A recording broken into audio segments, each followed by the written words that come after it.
South Florida. The Panthers did it. They completed the free agent hat trick. Bill Zito pulled a rabbit out of his hat and will keep the band together for quite a while.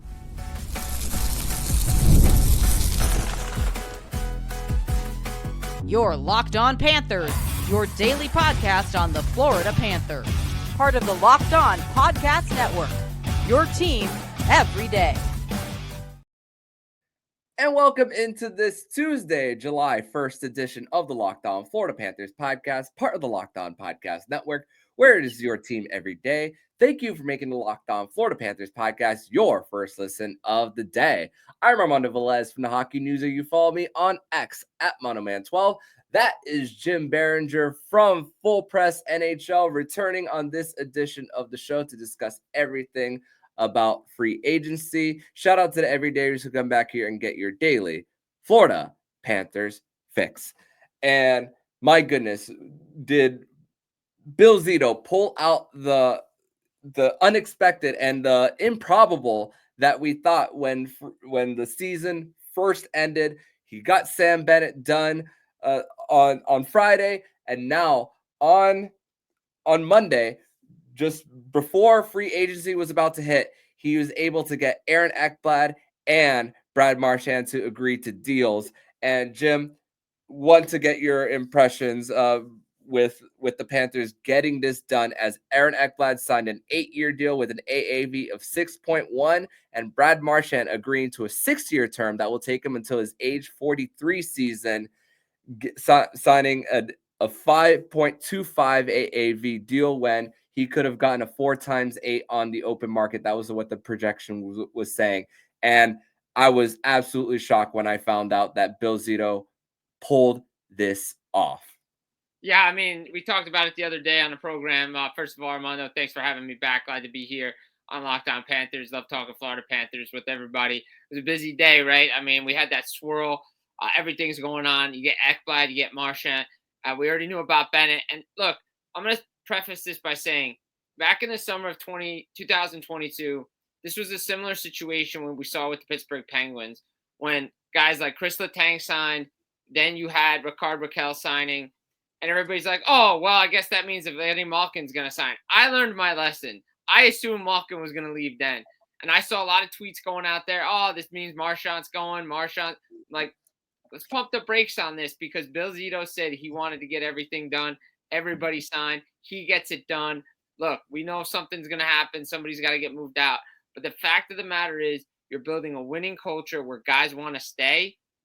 That means something where guys can take less hometown discounts, winning discounts. Like, forget the other stuff. These guys want to win. These guys want to run it back. Why not stay in a place where you know you can win for a long, long time? And in the example of Aaron Ekblad, especially someone who was drafted first overall in 2014, and the Panthers social media page, they brought back the crew of Reinhart and Bennett going up the rocky steps in Philadelphia of the year of that draft, saying they're going to be together for at least 7 more years as a unit. And for the Panthers here and Aaron Ekblad specifically, just the fact that he's called it home for so many years, he has established himself.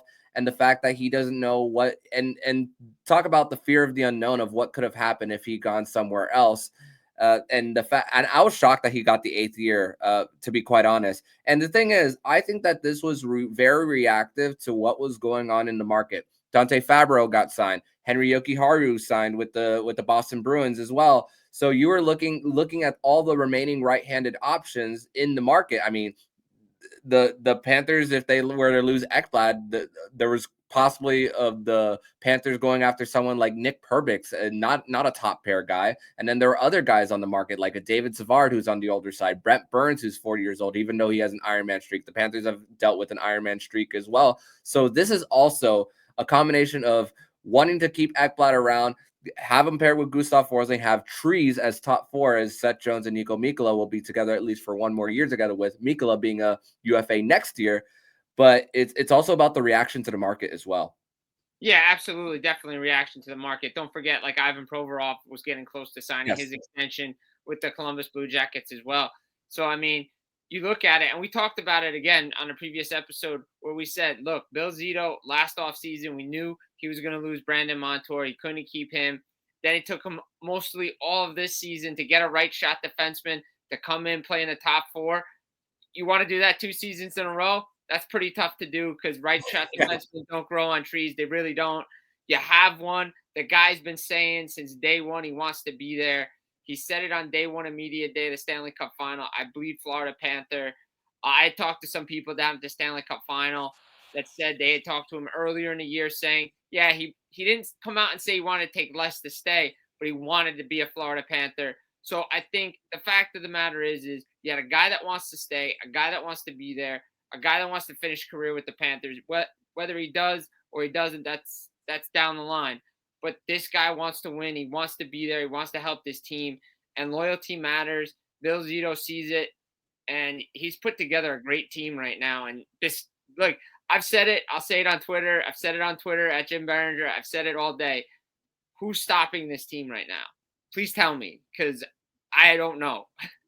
Yeah, and as a Florida Panthers consumer who gets to watch them, I'm pretty spoiled when it comes to that for sure. And to think that some of the moves that other teams have made, and really, Detroit also cleared cap space with Vladimir Tarasenko's contract, and Ekblad is from over the border, just in Windsor, Ontario. So I was thinking, is Detroit going to possibly try to make a move for Aaron Ekblad? He was linked to possibly Utah as well. And to think that even Ekblad, being on Panthers Twitter, he's been the whipping boy at times when it comes to just some of the mistakes that he made. It's a little louder when it comes to him, especially with his draft stock, what he got paid out of his ELC and all the injuries that he's dealt with. But the fact that he's been able to to change his game from offensive to defenseman, to learn how to shut down the opposition, and even still playing well after the PED suspension, it's a lot of credit to them. But Brad Marchand, this was the big shocker. And I was under the impression of, okay, I'm very okay if he were to walk, because Anton Lundell has shown more than capable in 3 different Stanley Cup runs to play with 3 different wingers. Reinhart in the first year, Tarasenko last year, and then Marchand, and now he gets to stay around. Will Brad Marchand actually play the entirety of that contract? I don't know. This looks like the situation of the Chris Tanev deal that the Leafs gave him last year. So and then the fact that Matthew Tkachuk tweeted out the picture of him and Marchand in the jacuzzi. It's grown to be such a brotherhood, and to think that the guys want to stick around, and the fact that that with also how convincingly the Panthers won, I think this is also the reason why, they don't see it, as you said, who's going to beat this team. No, realistically, you said it though, brotherhood, right? Brotherhood. Where does that come from? Well, the brotherhood comes from the guy that owns the team, Vinny Viola. Again, I will say it, West Pointer. The brotherhood. Guys learn that. That's the education side of things. That's where it starts, the top. Vinny Viola brings it down through his staff to Bill Zito, Paul Maurice. You see it. These guys want to be there with each other.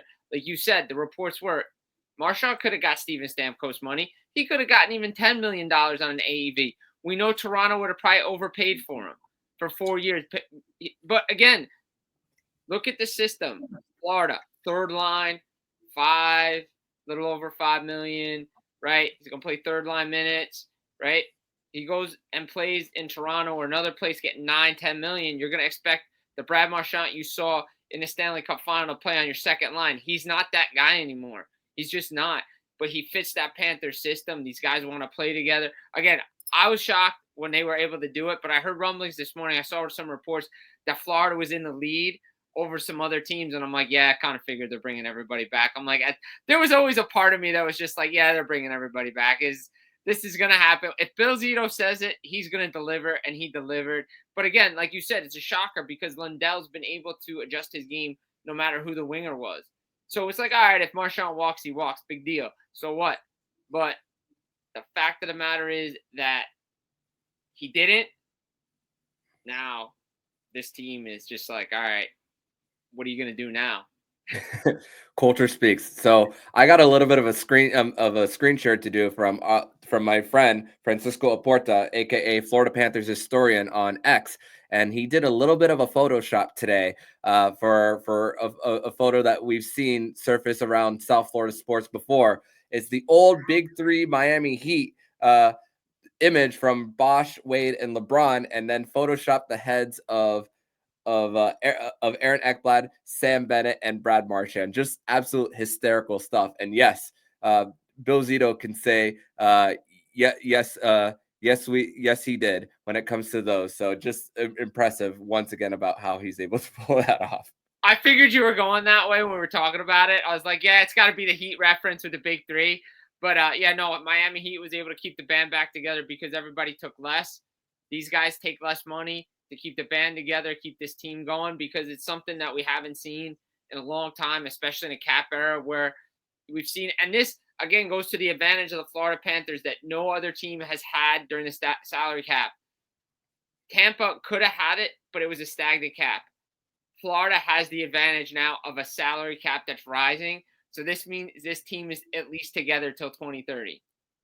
Yeah, and this is just the fact of all the work that the Panthers did before the rise of Barkov, Kachuk, Reinhart, and then it's paying dividends more with these kind of extensions that guys have been taking less. But the Panthers, once again, they've identified their core, and it's a core 10? Yes, a core 10 that the Panthers have established that is going to be together, that's going to be with each other at least by 2030. We're going to discuss that, and we're going to discuss some of the clauses of Aaron Ekblad and Brad Marchand's contract after this.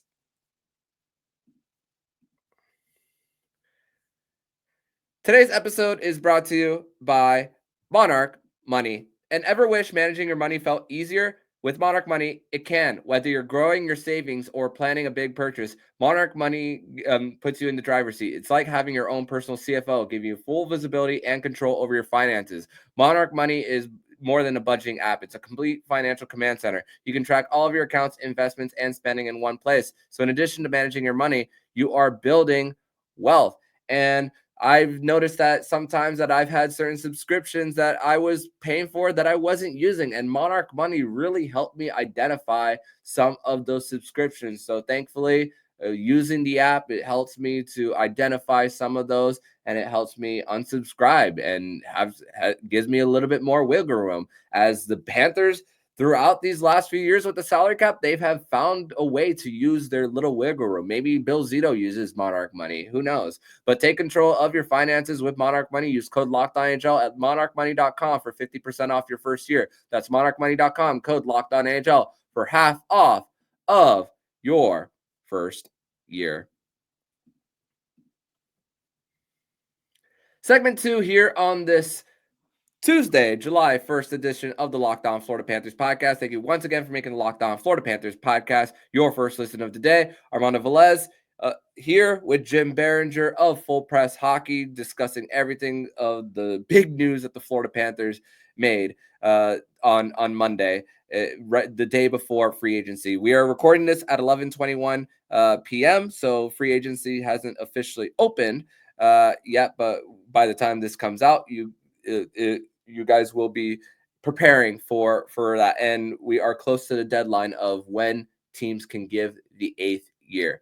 And Jim, just think about this more and more, is the Panthers are more than okay running it all the way to the ground if they need to. If it means it, I mean, you're looking at what happened at the very end of the Chicago Blackhawks dynasty, how Tays and Canes, okay, their $10 million were coming off the books. I mean, the LA Kings, they still have some of their core guys of Anze Kopitar and Drew Doughty. So I'm seeing the end of that, and I'm just thinking, man, it might hurt. It might hurt at the very end. And I'm even looking at some of the contracts. I mean, Sam Bennett, when you look at his clauses changing until 2030, which we spoke about Anton Lundell graduating, that might be a situation where the Florida Panthers have pivoted. But hey, this is what contenders do, identifying that the fact is that the window is here, and the fact that it's 5 years when they already have 2 cups, it's amazing. Yeah, it's really amazing. I mean, we even can go, throw in Vegas right now. I mean, they just keep like doing whatever they want to do. It's like, okay, yeah, okay, you're here for 2 years. All right, well, we're gonna move you out because we won or we don't feel like you fit in the situation that we have right now. Florida's in a good situation. Again, we've talked about it. Rising cap 2027. It's gonna keep going up. There's gonna be new influx of money that's gonna be coming into the National Hockey League. So yeah, the back end of these contracts, there might be a little pain, but maybe Bill Zito's already 3, 4, 5 steps ahead of everybody else when he's looking down the road and be like, all right, well, I might have to start saving some of my draft picks down the road now. Now I have my guys locked up. Okay, I can make a move here and there, ancillary piece that comes in and out. He'll buy in. I only need this guy for a year. Not to mention the Bobrovsky extension. How long are we going to give him? So he understands what's going on right now. And yeah, at the end, but here's the thing. I think you could see Florida retool on the fly quicker than you say Chicago or Detroit when they probably should have done it a couple of years ahead of time. I wouldn't be shocked to see in a couple of years be like, all right, Zito's like, all right, we're getting to 2030. How do I transition to keep us a contender? Let's see how we can retool on the fly and things like that. Like that's why I say I think the Bennett contract is buyout proof. You can trade it if you need to. Same with the Marchand and Ekblad deals. See what happens. Again, Marchand will be 43 when the thing ends. If he's playing hockey at 42, God bless him. I mean, he'd be like Chris Chelios. But again, you don't have to worry about that right now. I know that's something Bill Zito's probably looking at down the road. Like, oh, I signed this guy for 6 years. But they're running it back. There'll be some pain, but I don't know if it's going to be the pain like we're seeing in Pittsburgh or Detroit or even Buffalo with this Florida Panthers team. Yeah, and speaking of clauses, Brad Marchand is no move clause changes from modified no trade in 2029. So the year before, a majority of them changed. So that's another. I mean, that comes with the age of his age that he signs it. So I guess that was considered. Aaron Ekblad. This one is interesting about his goes from modified no move clause to modified no trade in 2031, so a year after the majority. So I mean, it's also a reward of just saying, hey, you went through the turmoil. It's a little bit of a thank you that you're going to be staying here longer. He's been here 11 years, and if he lives throughout the entirety of that deal, he's going to spend 19 years here. Number 5 is going to go to the rafters one day in South Florida. And when it comes to running it back, this reminds me, I'm going to do a little bit of a football comparison. When the Tampa Bay Buccaneers won the Super Bowl in 2020, Tom Brady, Leonard Fournette, Chris Godwin, Mike Evans, they ran back that entire offense from one year to the next. It didn't necessarily work out the very next year, but you get the idea of what Bill Zito is trying to do. The fact that still these guys are, at least a majority of them are in their late 20s. This is their prime years. I mean, I was this whole time for even going back a year, I was thinking 2026 is going to be the year that the Panthers are going to spend big. But now looking at the Panthers and their cap situation, it's just average under 3 million as of right now before any more extensions of just trying to fill depth pieces. And those $3 million of a few years ago looked like 1 million. And it's even, and the thing is, rookie ELC contracts later on as we go on year and year, it's not going to be the 925 now. It's going to be at least up to 1 million, but that still doesn't put teams in bad positions if you're signing guys out of their entry level deals. So the Panthers can still have so much flexibility. It's not going to be big 10, $11 million contracts down the road, but still it's still pieces that they could still put insert here and there. Yeah, no, I mean, like you said, down the road, you got to worry about a couple of things. You already mentioned Nico Mikkola next year. Okay, we got to worry about it next year. He'll worry about it when he needs to worry about it. And maybe again with Mikkola, does it come down to right before free agency again next year? I wouldn't be shocked by it. Like that's who he is. That's what Bill Zito does. Get it done before the deadline. Again, 2 years in a row now with Bennett, with Marchand, with Ekblad, with Reinhart last year. Yeah, he lost a couple of guys. He lost depth pieces and replaced depth pieces, and that's okay. Like if a guy like Jesper Boquist has to go in a trade to make things work, hey, you got to do that. Next man up, right? Next guy who's going to buy in. similar to maybe potentially Evan Rodriguez down the line. You Yes. never know, right? You don't know yet. I mean, that's the name that everybody's hearing, that he's the $3 million that could be that guy. But again, we don't know down the road. But towards the back end of these deals, some of them are movable. You could move Yeah. them if you're transitioning to getting younger, to moving on, changing a core. But right now, I mean, Bill Zito's in such a good spot. I love the Bucks comparison.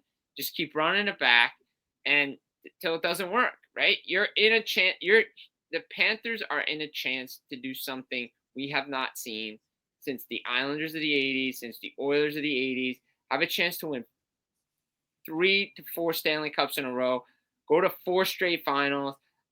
I mean, it's historic stuff what they're doing in South Florida, because when this team came in the league and the bad years in Florida, when it was basically the away team showing up at that arena, Yeah. this is a lot of what Bill Zito and that culture is down there right now.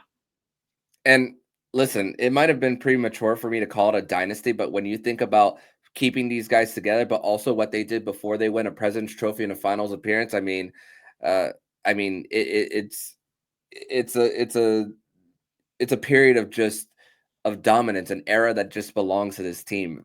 So that's another thing that just why I wasn't hesitant at all to call it that. And also, I want to make a note: if you guys are looking at Puckpedia and the Panthers page, it does say 1.25 in cap, but they have AJ Greer and Jonah Gadjevich as non-roster forwards right now. So at this moment in time, the Panthers are $350K over the cap with 19 players signed. So, like Jim said, there's going to need to be a trade, like possibly more than likely an Evan Rodriguez, a Jesper Bokus, and then they'll have to make some decisions on what to do with their RFAs, which actually this gives us an opportunity to transition over to segment number 3, where we're going to discuss more of that, a little bit of development camp, and also the fact that the Panthers, they don't have to do much additions now, as July 1st is going to be probably quiet as they got their work done. We're going to discuss that more next here on the Locked On Florida Panthers podcast.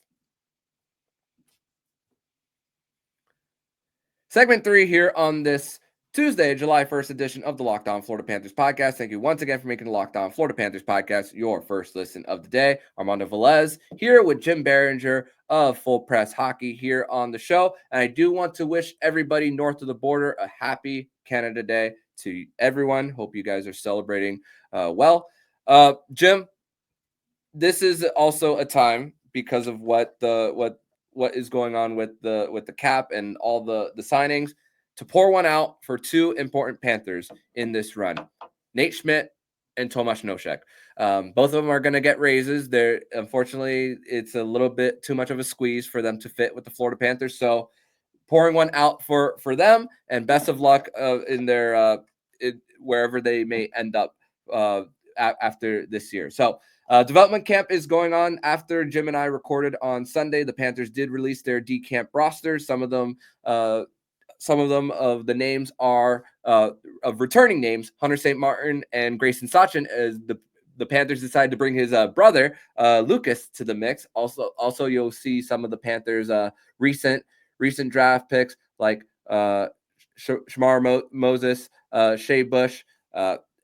So some of those. Arvid Draw is another one that the fans will be able to see. They've already had one day of practice, but practice on Tuesday and Wednesday, starting at 9:30 a.m., ends around 12:05, and then Thursday will be the scrimmage between the two teams. So we are now, like we said, it's almost midnight here on the East Coast on June 30th. The RFA window to qualify to issue a qualifying offer for RFAs have passed. We don't know all the names at this point in time. They haven't been made public, but we have heard word that Mackie Semiskevich has been issued a qualifying offer, and Mike Benning, who spent the last 2 seasons in the Panthers AHL affiliate in Charlotte, right-handed shot defenseman. Maybe he is a 7th defenseman that the Panthers could use this season, as they're trying to put cheap contracts together.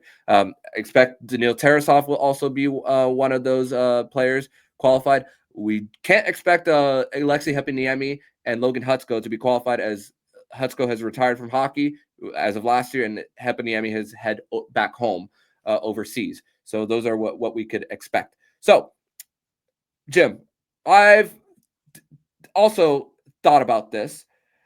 Yes, the Panthers could kick the can down the road when it comes to possibly what could happen with Matthew Tkachuk surgery, LTIR. But I'm going to pretend that Matthew Tkachuk is going to start the season. Yeah. Just pretending that he does for now, because you have to try to put a cap compliant roster. This is the last year that the NHL can use the current LTIR rules to try to use a team over the cap in the playoffs over the cap. But with the Panthers needing to make a trade, I also don't rule out, even though Mackie Samoskevich has been issued a qualifying offer, that if they truly believe that Jesper Boquist is a piece that they could use as far as like a flexibility piece, maybe even their fourth line center, that Mackie Samoskevich could also be expendable. As much as Panther fans might not like to hear it, when you think about the lack of draft assets that the Panthers have, what they were able to get out of Justin Sordoff, a second-round pick and a sixth as a possible trade chip down the line, this is also the price of business when it comes to a contending team. And Mackie could also be that player that could be used for the Panthers. No, I agree with that. I mean, he did so well for them in the playoffs, but again, this is a business, right? You have to, despite you getting a qualifying offer, you could get traded. I mean, you got to look at Vitek Vanacek. He never got qualified with Washington, and he had to move on, and he got traded a couple of times, right? So, same thing with Samoskevich. I mean, first of all, I just want to say something. I was reading something earlier today before we came on and recorded this, that the Panthers and Thomas Nosek are working on an extension. So if it's friendly enough where he signs it, maybe they move him down the line if it's a reasonable AAV to a team so they need to clear cap space. Again, that's just me spitballing, but I did read that somewhere that they were working on it. So never rule out somebody staying with Florida, I guess. But as far as the RFAs go, you're going to have to get Tarasov signed to a reasonable deal to be the backup goalie. They traded for him, as we've discussed. He's a Bill Zito guy. So that's that. Like, you're going to have a backup goalie somewhere. As far as Samoskevich, I agree with you. I think that is a good piece for a team that needs a depth player. He showed what he can do in the playoffs, and maybe in the right situation, you see more of what he can do, as we've seen with Bill Zito taking chances on guys that been around a little bit and not in situations like a Carter Verhaeghe. All of a sudden, this guy's a top six forward. He wasn't top six forward someplace else. He comes in and delivers. Maybe something like that for Samoskevich on another team. Yeah, and let's say the Panthers don't end up moving Mackie, and they end up using Jesper Boquist's contract. What Jesper Boquist's contract can do is that can give you at least two guys into the roster who are making around $800K. So that's what Jesper Boquist's contract could do for the Panthers. And if you really truly believe that Mackie Samoskevich has a 30-goal type of ceiling for him, and the fact that he could develop under the system, then yeah, you do what you can to keep him here. And I'm just trying, like I said, the Panthers are right now $350K over the cap. If you re-add Greer and Gadjevich to the cap on Puckpedia, if you were to trade Evan Rodriguez and Jesper Boquist, that would get you to 4.15 million in cap space for the Panthers, which will right now have them just to sign at least 5 more players. They're not going to get to the 23. No. Like we said, assuming that Tkachuk starts the season, which which it's still TBD. We don't know. We don't know. So right now that's two players that could be used for the Panthers. Daniil Tarasov is going to make at least $1 million. That's the backup goaltender behind a Hall of Fame in Bob. So that's really what it comes down to. It just comes down to the hard decisions. And I'm looking at July 1st for the Panthers. It's no more big business needs to be done. If it does get down to 21, which there's possibility that it could be 21 players, all you're looking for is a 4C possibly, and a 7th and or because if they start with 21, they could only use an extra on a defense or a forward. So all they're looking for is one of two things: a 4C and or 13th forward and or 7th. So not much left for Bill Zito to do. No, I mean, he got everything done he needed to do before July 1st. Let's be honest. Like, he took care of business. And there's not, I mean, Slim Pickens, right, on July 1st, like, not really much out there, some depth pieces. And some of the bigger names like Brock Besser and all those guys are not going down to South Florida to go play because there's no room for anybody. There's just not. So those guys are going other places else. Some of these depth pieces will find contracts. Again, you got to pay guys 900,000, 800,000 here and there, come in, maybe go win a cup, and then go someplace else. I mean, look at Ryan Lomberg, right? Mm-hmm. Contract, then he got paid by Calgary. Can't blame him because that's probably the biggest contract he's ever going to see. So you can't blame these guys when they go take the money, and that's part of the business. Like we saw with Brandon Montour out in Seattle, he's never going to see that kind of money ever again. They took advantage of winning a Stanley Cup. Good defenseman. Now, he's out in Seattle. So this is the price of doing business with Bill Zito. I say to myself, you know what? If you get a 13th forward, even if you don't find a 13th forward, see what training camp comes. See who's going to come up from your AHL affiliate. That's why you drafted and developed these players. Maybe you have somebody in the system you've been looking at, gets a shot during a preseason, impresses, comes into the lineup. That's another cheap option that you can have. Again, they got a lot of weight out. Maybe they don't do anything on July 1st. You don't know. They could just be like, we're going to put my hands up. It's Canada Day. We're going to sit back, relax, and watch the rest of the party go on. I do think Bill Zito makes one move, probably maybe tries to find a 7th defenseman somewhere. But all his big business is done. Yeah. So that's the great thing and the luxury of the Panthers. And it's while the NHL is trying to catch up with the Florida Panthers and trying to build teams, and some teams, this is also the time where teams can get stupid when it comes to overspending and overthinking. While the Florida Panthers are there saying one contract's going to, at least one, if not more, will be bad on July 1st. So yeah, who is this year's version of Nashville? What we will see where that lands. And also Nashville is in a pretty bad position because they have $9 million in buyout money on their books. Ouch. Yeah, Matthew Shane and Ryan Johansson combined. Yep. Oh, so who is going to be this year's version of it? Also, Chris Johnston did say that he could possibly see Tanner Jeannot as a fit with the Panthers. That dude's a bruiser. Imagine him on a minimum contract here. If you're gonna lose Thomas Nosek, that's a good replacement. That's a great replacement. I heard potential. I saw you put it out there. Jonathan Drouin in Florida. Why not? I mean, hey, we gotta. That'd be funny. That'd be so funny. Yeah, we could throw it out there, just have some fun with it. But again, you never know. I mean, he's gonna be more than minimum. He's gonna look for a lot of money. He's just played on $2.5 million 1-year contracts. He's gonna get more money after what he did. But again, you look at what Florida needs. I think Jeannot, perfect fit for a team like this. He played good in Nashville. Didn't really fit in Tampa. I think his style fits better in Florida than it did in Tampa. Yeah, and to think that Nashville used the first round pick in this year's draft from what Tampa gave up. Ouch. Not looking great for the Bolts there. But Jim, I want to thank you so much for joining me on this edition of the Locked On Florida Panthers podcast.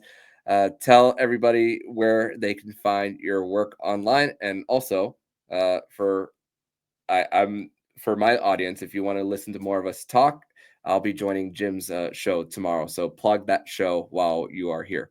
Yeah, so check me out at Full Press Hockey. It's on YouTube. I'm going to have Armando come on. We're going to break down more Florida Panthers talk, more free agency talk tomorrow. It's going to be great. I can't wait to have him on to represent you Florida Panthers Nation on my show, because we don't talk enough Florida Panthers. We break it down, we do the rumors, but we get somebody like Armando on my show. It's going to be awesome. So I can't wait to have him on. Dropping a video in the morning before Armando comes on. I just did it in regards to what free agency are we even going to have? So check that one out. That's going to be fun. I have a little fun with it, a little humor, especially if you're a fan of The Last Dance in the NBA, you'll get the cover picture. So little tease there for that. Follow me at Jim Biringer on Twitter, and stay tuned. There's just a lot of great stuff coming along, and blessed to be on with you guys again to talk Panthers, break it all down with you guys. Awesome. Jim, thank you so much, and I will see you very soon, my friend. See you very soon, buddy. Thank you. And if you like what you're hearing, please subscribe to the podcast to be notified every single time the Locked On Florida Panthers podcast jumps into your podcast feed. Don't forget to also subscribe to the other shows in the Locked On NHL network, including Locked On NHL, Locked On Fantasy Hockey, Flip Livingstone and Stu Roden, and Locked On NHL Prospects. Thank you once again for making the Locked On Florida Panthers podcast your first listen of the day. So I'm Armando Velez with Jim Biringer, and you've been listening to the Locked On Florida Panthers podcast, part of the Locked On Podcast Network, where it's your team every day.